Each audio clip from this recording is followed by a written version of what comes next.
Welcome to The Author Show, where we feature new authors and books, from fiction to self-help and everything in between. You'll find it all at theauthorshow.com. That's theauthorshow.com. And now let the show begin. Hello and welcome back to the show. This is your host, Don McCauley. Today we're welcoming program author Carol Anderson, and Carol is the winner of the 2019 Top Female Author Awards in the Biography Memoir category. Carol, how are you? I'm wonderful today. Thank you so much for having me on. Well, tell us a little bit about yourself, please. I live in Ann Arbor, Michigan. I had my own business as an organizational consultant for 35 years. When I finished that career, I had always wanted to write a book, and so I went back to school and got a Master's of Fine Arts in Creative Nonfiction at Goucher College. Some of my other interests are supporting women to be empowered in the world, and photography, and also traveling. And I've been to many places around the world, and that's given me a lot of perspective about life, and feel very privileged to have had the opportunity to do that. So tell us about your writing journey. Well, I've kept journals for years and had taken many workshops over those years, always hoping to one day write a memoir. And while that experience really nurtured a good writing practice, I ended up with a lot of pieces of writing that really didn't make a coherent book. So that was part of what led me to go back to school after I finished my career, to really get grounded in the craft of writing and learn how, what the process is actually to write a coherent memoir. So after that program of 2 years, I was able to get my memoir published, and that was really how I got to the place I am today. Now, who do you write for specifically? You know, I think most of all, I write to understand my life in a more complete way, with the hope that my journey will resonate with others and provide something that is meaningful to them as they are on their own life's journey. I found life to be a very complex and winding path, and it's best understood, I think, in retrospect. There's so many things, when you're in the middle of them, you don't quite understand how they all fit together. And I think writing a memoir is a wonderful way to focus on a particular slice of life in depth and to understand that in a new way. Now, could you say there's any type of central theme or message that runs throughout your book? Yes, Don, I think in this book, the central message really is that you cannot live an authentic life while keeping a secret. In my case, that secret was being gay, though I think my experience of keeping a secret applies to many people who have a secret of any kind. What I hope comes through is the emotional cost of hiding a part of yourself from people you love, or of being inauthentic, because it really affects every aspect of your life in a negative way. You're constantly monitoring what you have to say, who you can say it to. You're fearful somebody's going to find that out. And so it has a tremendously stressful impact on your life when you're not living in your most authentic way. I also hope to show the power of taking courageous action in the face of your fear and the unknown, and that unexpected things can happen that you never could have imagined by coming out and telling your truth, whatever that is. So if you had to choose, what would you say is the single most important idea you're sharing in your book that's really going to add value to the reader's life? Well, I think it is this idea of the cost of living an inauthentic life.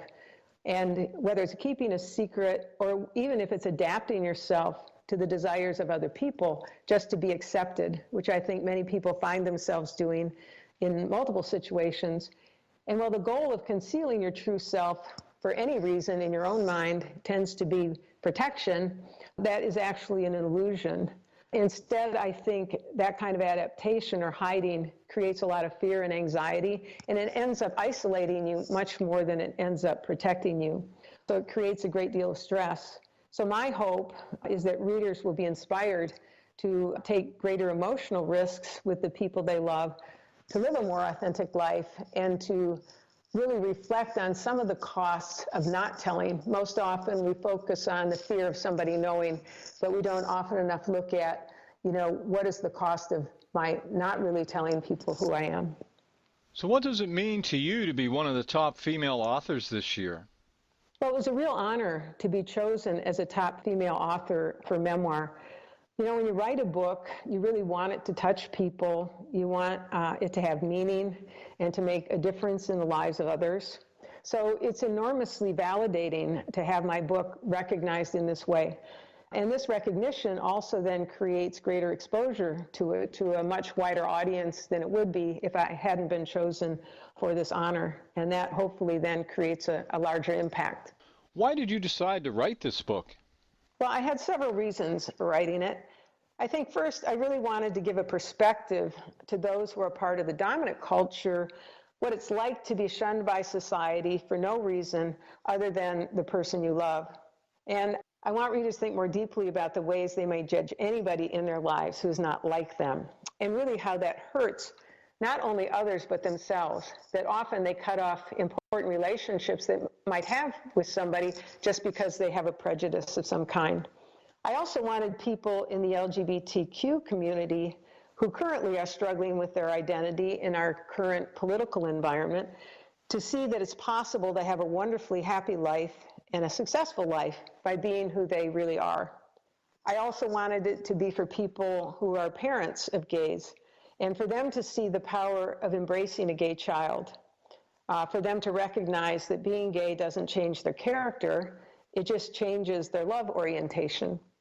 And finally, my hope would be that conservative Christians would read this book because I'd like them to see the enormous harm that they do in the name of God when they ostracize and diminish gay people, and for them to look more deeply at their own fears about difference rather than to punish people who are not like them. I think it's very easy to use God as a way to object to things without really looking more deeply into your own heart and trying to understand your prejudices. So what are your hopes in regards to how this book might make a difference in the world? Well, I believe that, we all want to belong, whether it's in our families, with our friends, in society, and that we all have the power to help each other belong when we have the privilege of being someone that society accepts. My hope is that this book makes people think about the cost to individuals and to society when people are not accepted for who they are, and the damage that is done by many well-meaning people. Whenever we don't feel like we belong or are accepted in a community, we're never able to give our best or to offer our full creativity or our intelligence or, give what our real gifts are in the world. And so my hope is that it inspires people to think more broadly about how they personally can embrace people who are different from them and create a sense of belonging in a wider frame than exists traditionally in our society. What kind of impact has the book had on others? Some of the things that people have said is that they've never really thought about the hidden dynamics that gay people live with every day and the invisible privileges that they enjoy as heterosexuals.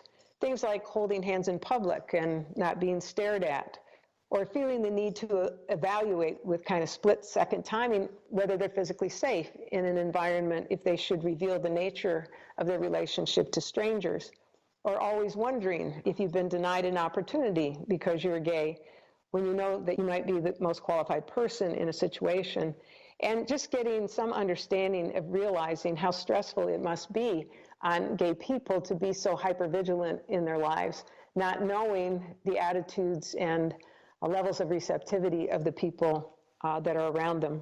So I think it's created more compassion for people about this, and I think it's also expanded a better understanding of what it's like for others who might be different in another way.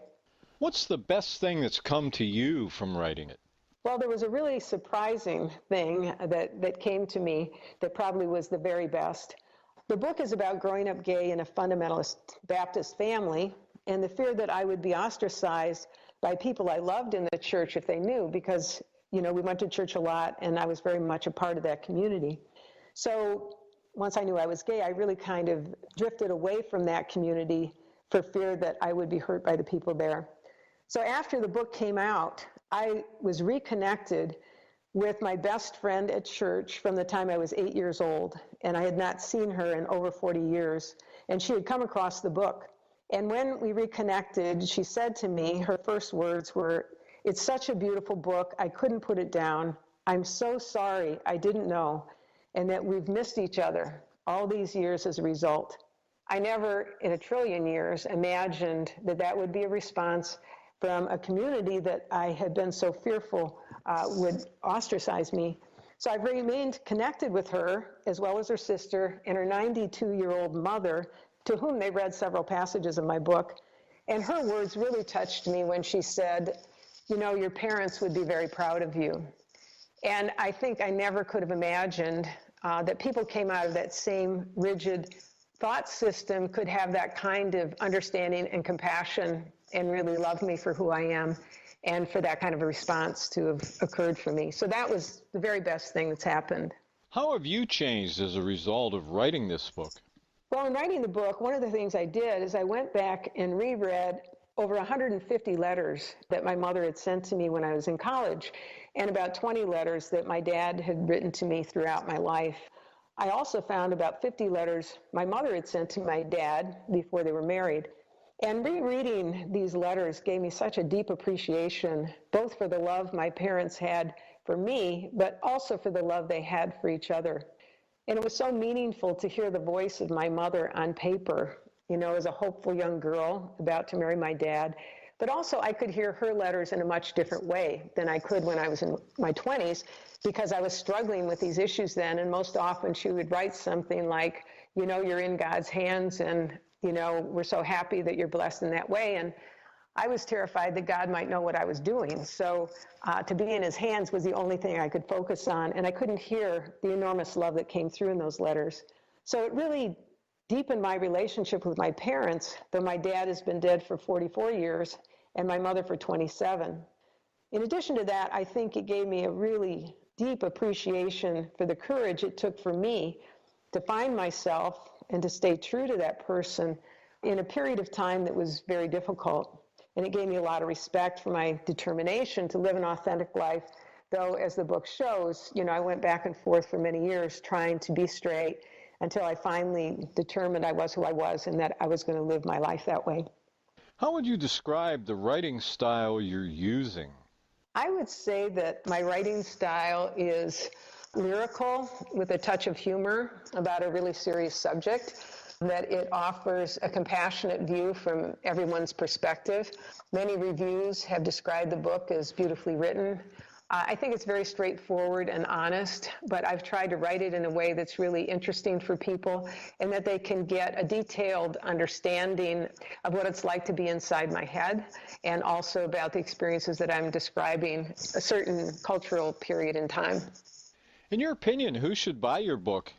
My hope is that a lot of people who are interested in memoir will buy it, as well as people who are in the LGBT community. I would really like for parents to read it. I think it shows a lot about the relationship I had with my parents, which was a very loving and caring relationship, and the cost of my never telling my father, because he died before I had really come to terms with that myself. And that they could really see with a compassionate eye that their child is no different now than they were when they thought that child was straight, and how much it means to have the support and love of your parents when you go through anything difficult, but I think especially when you're challenged by things that are outside of society's norms. And I think I would really love for Christians to read it and be open to looking at gay people in a different way. And I know a lot of Christians are much more open about that, and I'm speaking more about the ones who are very conservative and very dogmatic about their position about what it means to be a gay person. But also, I think it's a really wonderful memoir, and I've been fortunate enough to receive several book awards that were also in the memoir category, and I think that speaks to a broader appeal of the book. It's not just a book for people who are a part of the LGBT community or their friends. Do you have a website? Yes, I do. It is CarolEAndersonWrites.com. So make sure you put the E in there. It's CarolEAndersonWrites.com. Well, this has been just great. Our guest today has been Carol E. Anderson, and she is the winner of the 2019 Top Female Author Awards in the Biography Memoir category. Carol, thanks very much for being with us today. Thank you so much for having me, Don. I really enjoyed being here. This is Don McCauley wrapping up another edition of The Author Show. The Author Show podcast can be accessed at any time by visiting theauthorshow.com. Selected interviews can also be found on major podcasting platforms like Apple Podcasts, iHeartRadio, SoundCloud, Spotify, and many more. If you're an author who would like to be featured, just visit theauthorshow.com, complete the interview request form, and we may contact you. Marketing is seldom easy for authors, and the Author Show is a great way to promote your work worldwide using a high-quality interview that can make a real impact. Check us daily as we continue to introduce wonderful authors of very interesting books on The Author Show. Thanks for listening to The Author Show. Find out more about authors and their work at theauthorshow.com. Theauthorshow.com. Tune in next time to another great author on The Author Show.